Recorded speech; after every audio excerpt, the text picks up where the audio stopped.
friends, we are going to begin funeral service for Mrs. Rose Miller. If you have a cell phone, I'd ask you kindly to place it in the silent mode or turn it completely off at this time. Services will be conducted by Rabbi Alan Kensky.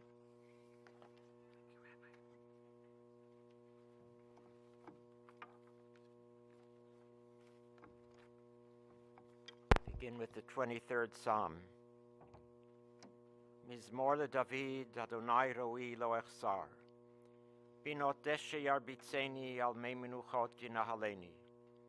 Nafshi yishovev yancheni v'magle tzedek leman shemo.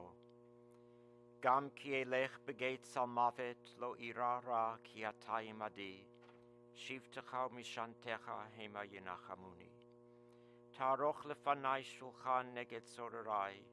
Di shanta v'shemen roshi kosir vaya. Ach tov v'chesed yurdefuni kol yemei chayai.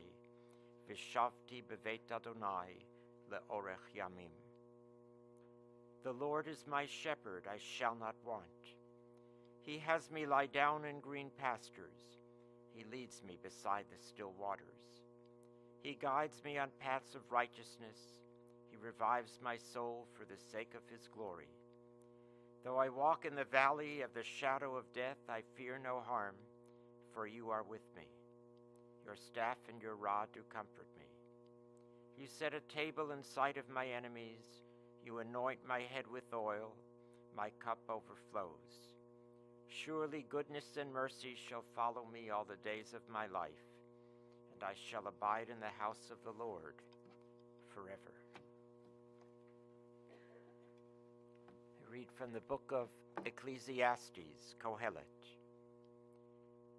A season is set for everything, a time for every experience under heaven, a time for planting and a time for reaping, a time for keeping and a time for discarding, a time for loving and a time for hating, a time for embracing and a time for refraining, a time for slaying and a time for healing, a time for laughing and a time for weeping, a time for dancing and a time for wailing, a time for birthing and a time for dying, a time for speaking and a time for silence, a time for seeking and a time for losing.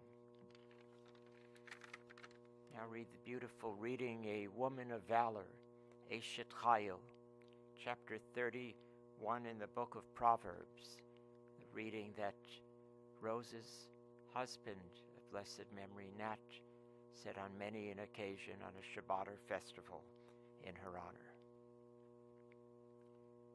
Eshet Chayil mi imtza, v'rachok mipninim michra. A woman of valor who can find, her worth is far above rubies. The heart of her husband trusts in her, and nothing shall he lack. She renders him good and not evil all the days of her life. She opens her hand to the needy and extends her hand to the poor. She is robed in strength and dignity and cheerfully faces whatever may come. She opens her mouth with wisdom. Her tongue is guided by kindness. She tends to the affairs of her household and eats not the bread of idleness. Her children come forward and bless her, her husband too, and he praises her. Many women have done superbly, but you surpass them all. Charm is deceitful and beauty is vain, but a God-revering woman is much to be praised. Place before her the fruit of her hands. Wherever people gather, her deeds speak her praise. Almighty God, Ribono Shel Olam, Lord of the living and the dead, the hearts of your children who mourn are heavy with grief. Give them comfort. Help them to remember the triumph and the joys in the life of Rose Miller. Help them to treasure what is theirs because Rose lived. Help them to meet grief with courage, to confront the angel of death with life. When despair threatens, when faith falters, sustain us all, O Lord, our refuge and our strength, our ever-present help. And let us say, Amen.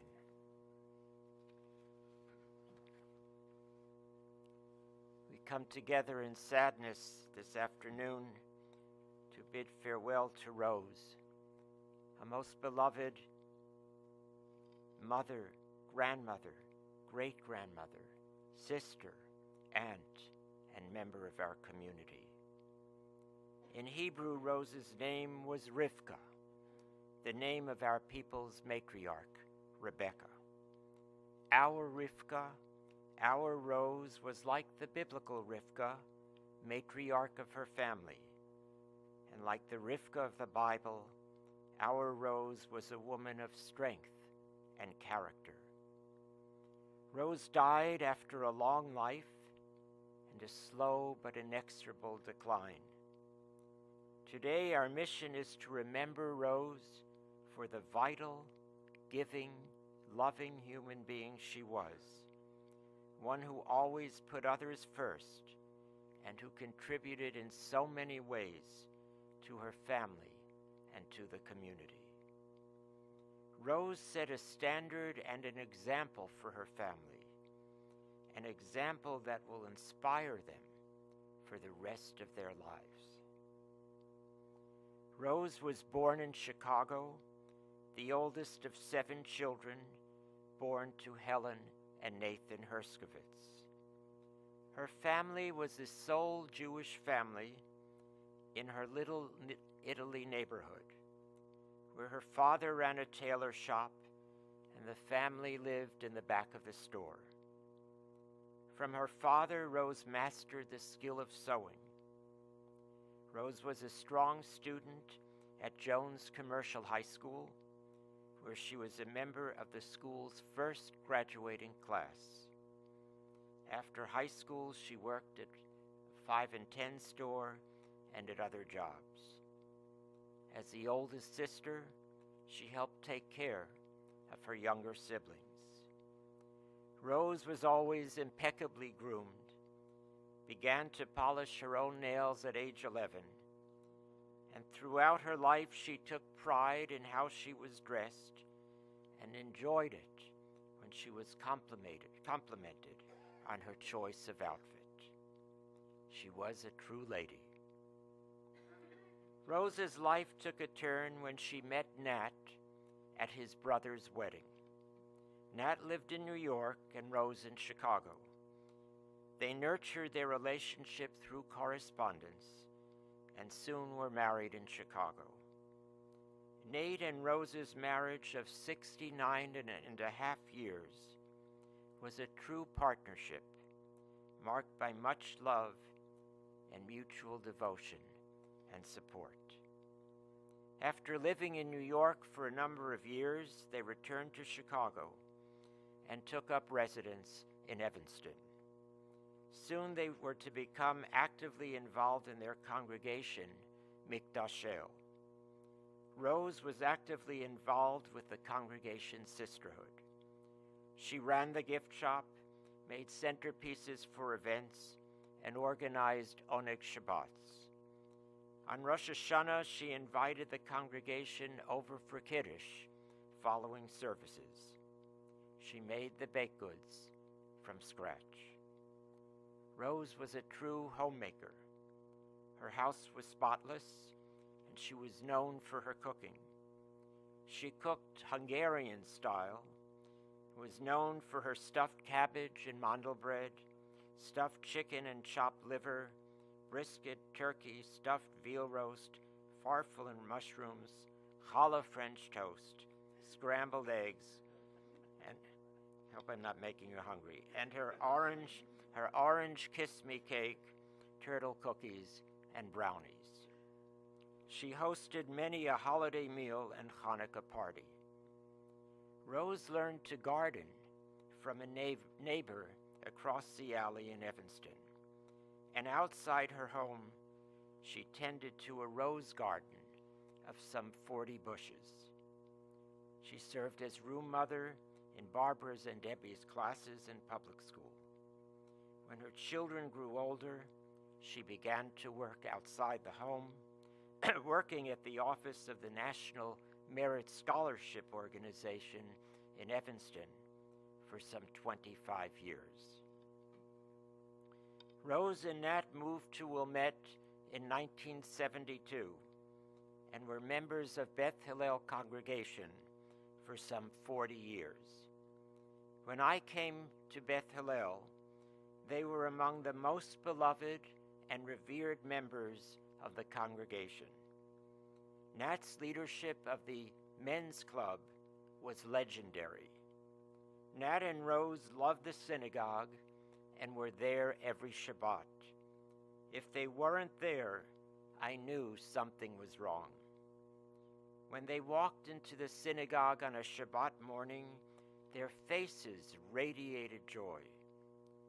I had the privilege of blessing Nat and Rose on many an occasion when they would come up to the bima to celebrate a birthday or anniversary. They derived strength from their faith and from the embrace that the community offered them. In addition to her volunteering with the Beth Hillel Sisterhood, Rose was a lifetime supporter and member of Hadassah. Nat and Rose enjoyed the good years they were blessed with. They enjoyed their group of friends. They enjoyed traveling to Israel 4 times, to Spain and Italy, and went on a good number of cruises. They spent winters in Arizona and Florida. They attended the theater weekly and enjoyed the outdoor concerts at Gilson Park and Ravinia. They would dance in the kitchen as they listened to music. Rose enjoyed spending time at the library and could read 2 or 3 books a week. Nat and Rose had a strong group of friends that they made during their years in Evanston, and among Rose's great friends was her lifelong friend, Tony. Of course, it is with her family that Rose left her greatest lifelong impression. Rose was a loving, devoted mother to Barbara of blessed memory and to Debbie, and a proud, loving, and devoted grandmother to Daniel and to Nosson, Nachi, and Chani. She touched them all deeply. She had an important role taking care of Daniel as he was growing up, and she derived much joy from Nosson, Nachi, and Chani as they moved to Chicago. Rose was blessed in her great-grandchildren, Binyamin Eliezer, Shlomo Yitzchak, and Miriam Bracha. Rose is mourned today by Debbie, by Daniel, by Nossi, Nachi, and Malki, and by Chani and Hadar, and by Shimon. She is also mourned by her siblings, Fran and her husband Paul, and Jean and Sonny, who are with us today, and by her nieces and nephews, many who are with us here today. Our beloved Rose Miller was, as her English name implies, a rose, a beautiful human being. She was a blessing to all who knew her, to all who felt her warmth and devotion. And she will live on in the hearts of her family for the rest of your lives, and her memory will continue to inspire you. She will live on in you. Her life lived in community, in family, and defined by the joy of giving and loving and sharing, will inspire you for years to come. May the soul of Rose Miller, Rivka, Bat Natan V'Chana, be bound in the bond of eternal life. Tehei nishmata tzrura b'tzror hachayim. Let us say, Amen. Now call on Rose's grandson, Nasi Cohen.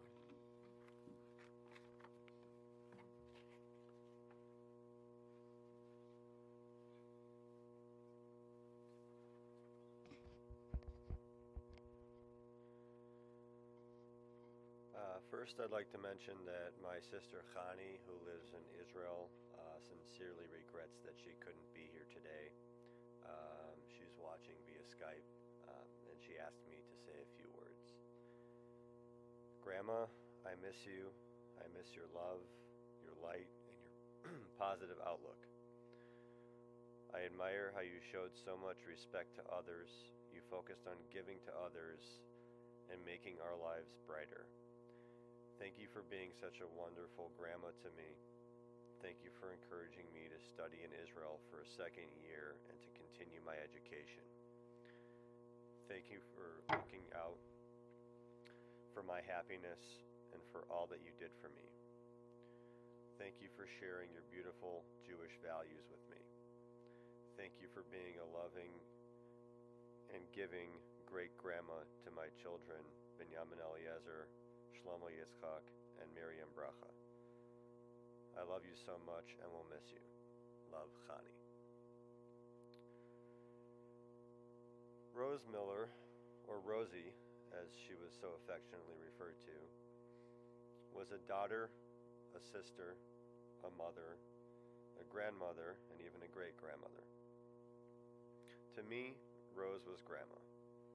She was the only living grandma that my siblings and I had growing up, and we couldn't have asked for a better grandma. Grandma was a teacher, a role model to us. She helped instill values like honesty, integrity, hard work, philanthropy, and the value of education. Leading by example, Grandma went so far as to enroll in college at the young age of about 70. I always admired Grandma's positivity, her motivation, and drive to try to constantly better herself. In bettering herself, Grandma was able to be a role model and to help better those around her. And finally, like the rabbi said, she was also an amazing cook. What more could one ask for in a grandma? Grandma, we love you, and I know that you're resting in peace with Grandpa and Mom in a better place.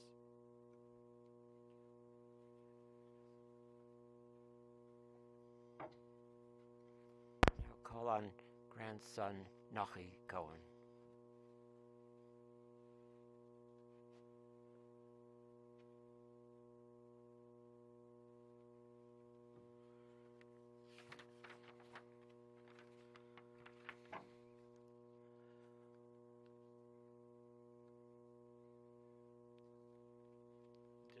Dear Grandma, as a child and teen, I remember spending countless Sunday afternoons together at your Wilmette house, in the family room and in the backyard.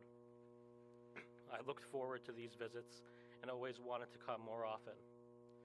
We would sit around the kitchen table as you put the best tasting fresh fruit out, and especially strawberries, which you knew were my favorite. Then heading downstairs to watch TV with Grandpa, or to the backyard to be put to work. You had the most beautiful garden. You had me pulling weeds, moving seasonal items in and out of the shed, filling up the bird feeder, and teaching me about the seeds that you were planting. You even gave me a few seeds to take home, which unknowingly to others I planted in my backyard. Some of these plants are still there today. These Sunday afternoon visits were truly one of my favorite things to do growing up. You used to tell me about the importance of learning. You told me many times a saying, everything can be taken from you except no one can take your knowledge. This is a phrase that I thought of throughout high school and often still think of to this very day. You were a woman of principle, dedication, brilliance, and love. You were one to speak your mind and tell it how it was. You were one of the wittiest people I knew, and you had your wit till the very end. Throughout spending time with you, you and Grandpa instilled in me the morals that I try to live by. Above all else, you taught me that truth and honesty are key. You are my example of what a good, honest person should be. I will forever cherish countless fond memories of you. You will be in my heart forever. I miss you so much. I love you, Grandma.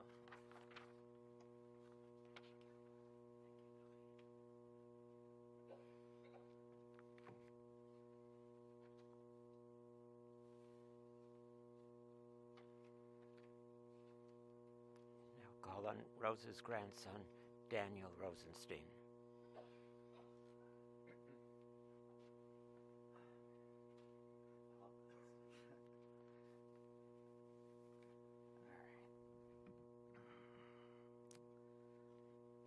Dear Grandma, I love you. For all the car rides we shared, for all the fun lunch dates we enjoyed together, for all the trips we took to the bookstore, for all the family dinners we shared, for all the treks to the grocery store, for all the yummy challah French toast breakfasts, for the walks to the backyard to tend to your garden, for the daughter you brought into this world, my mom, who raised me to be the man I am today, for all the ways you illuminate our family and touch our lives. I love you, Grandma. My grandma was just shy of 95, and I tell people, my friends and family, and they're astonished when they hear that number. And I've been alive for 29 and almost a half of those years that she was. She taught me so many things. We'd sit in her office and we learn about the importance of stocks, staying organized, hanging on to special keepsakes. It was the most incredible one-on-one time I could ever cherish. She also passed the travel bug on to me, which I blame her a little bit for. I remember the first trip we all took together to New York City for our cousins Wendy's and Bob's wedding. And I remember not too long ago standing with her on the pier in San Diego for my cousin Aaron and his wife Jesse's wedding. And it was funny because I was just in San Diego last week and was just reminiscing on that as well.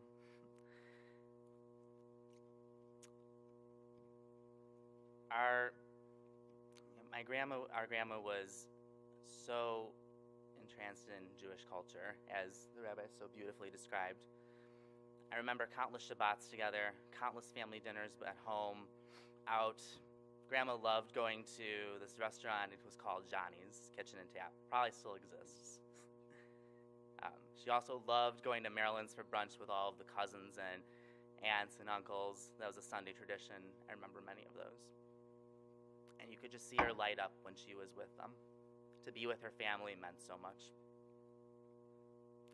On that note of family, my grandma exemplified a mother and a grandmother. My grandma was a rock in my mom's life. I remember the day I was young and it was after a day my mom was finishing working. I remember she had a very tough day, came in the door sobbing, and I remember my grandma gave her the comfort that any mother would give their daughter, and it was beautiful. About 2 months ago, there was this beautiful out-of-the-box moment when I stopped by to visit my grandma. She was speaking Yiddish fluently. It was incredible. And for those of you who had the chance to spend time with her before her passing, you know that she had been declining due to Alzheimer's. And so any of those visits were cherished because you never know what you would get out of Rose. You never know what it would be like. And she was trying to teach me Yiddish. I remember sitting there and she's like, "Can you speak a bissel? A bissel of Yiddish? Can you?" And it just sat there and reflected on how incredible it was. Where was she? She reinforced the value of education throughout my childhood and adulthood, always reminding me that education is a gift that no one can ever take away from you. You've inspired me, Grandma, to continue inquiring, staying curious, and exploring the world around me. Life wasn't always the easiest for you as well, and I know that. And I always tried however I could to be there to support you. I remember when your last major surgery, when you had a hip replacement, and how difficult that was. I remember packing up the house in Wilmette, and you saying goodbye to 40 years of memories, and how difficult that was.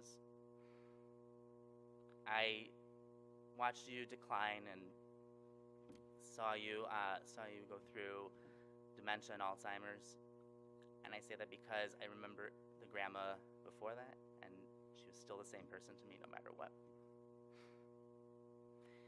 If anyone, you exemplified the power of knowledge and learning.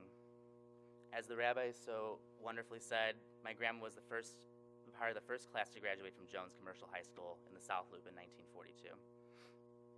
And as my cousin Nassim had acknowledged, she also took courses at Oakton Community College in psychology, and lucky enough was able to recover a few of them. And I wanted to share just a few quick excerpts with you all today. She wrote about retirement, and she said, "We no longer have the stress of raising youngsters. We have other problems now. Our grandchildren can be a joy to us. They look to us for guidance, and being with them helps us stay young." And you wrote about reclaiming the magic and wonder of childhood, returning at the end of life to the beginning. And I wanted to share a quick paragraph that she wrote. From the old man who made withered trees flower. The return to the past in memories transfigures the effect of the past on the present. Elders pass on vital knowledge to their grandchildren. The grandchildren return the favor by offering their elders the magic of childhood. The mature adult moves backwards later in life, returning to the earliest stage of psychological development. That stage becomes something higher. The elder embraces the past, not to regress, but to illuminate all of life. To illuminate all of life. The end is the beginning, transfigured. Grandma, you are now at peace, reunited with Grandpa, my Aunt Barbara, and you're watching all of us. May your memory forever be a blessing, and may we all take a page from your beautiful book of life.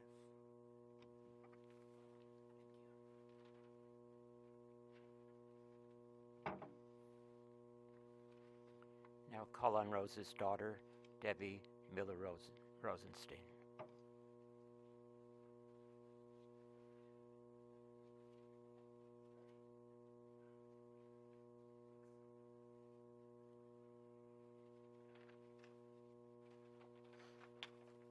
Thank you, Barbara. My mom went by many different names, some of which you already heard, and wore a coat of many colors. Rose, Rosie, Rivka, beloved wife, mother, sister, grandma, great-grandma, aunt, cousin, and friend. My mom always cared for others in the roles I mentioned above. Mom always did her best in all facts of her life. Family was always number one and encouraged us to remain close to one another.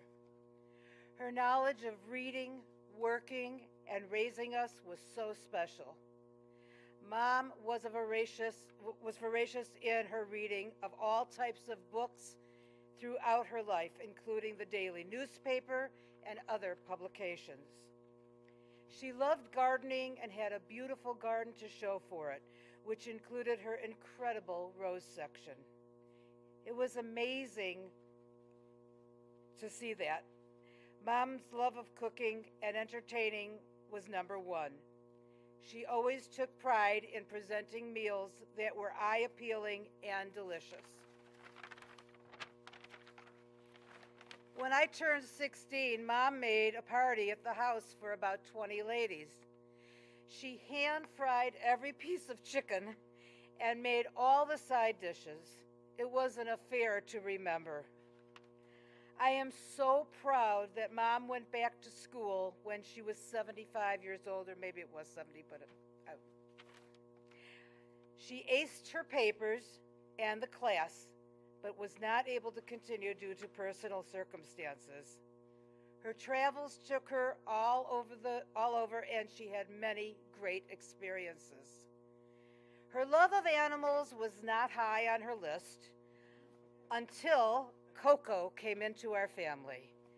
I had wanted a dog all my life, and when Dad surprised me one day, it took a lot of convincing, but it worked. On Friday, when Mom cooked chopped liver for the Sabbath meal, guess who was her number one friend? And yes, Coco won her heart. We had a very special mother-daughter relationship for which I will always cherish. She often said, "You are my best friend. You are my sweetheart." Sometimes she called me her baby sister towards the end because she didn't recognize me anymore, but she knew my name. Mom, I love you. I miss you, and hope you are now at peace.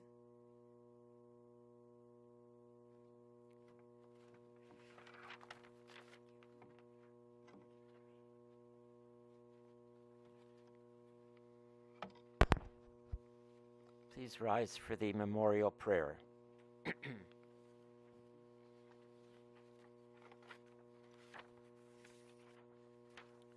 El Malei Rachamim Shochein Bameromim Hamtzei Menucha Nechona Tachat Kanfei Hashechina B'mahalot Kedoshim Utaharim Kehezar Arakia Mazehirim Linishmat Rivka Bat Natan Vechana Shehalcha Le'olama Began Eden Tehei Menuchata Ahana Bal Harachamim Hastireha Beseter Kenafecha Le'olamim Utzeror Bitzror HaChayim Et Nishmata Adonai hu nachalata v'tanuach b'shalom al mishkava v'nomar Amen.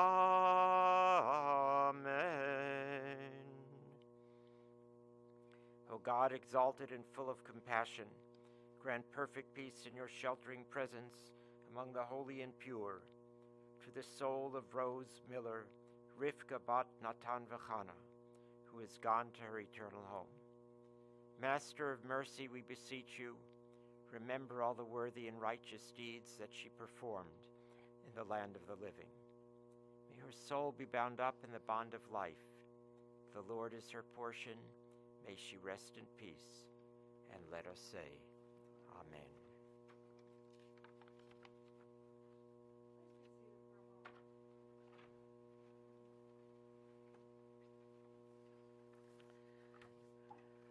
This does conclude the service at the chapel.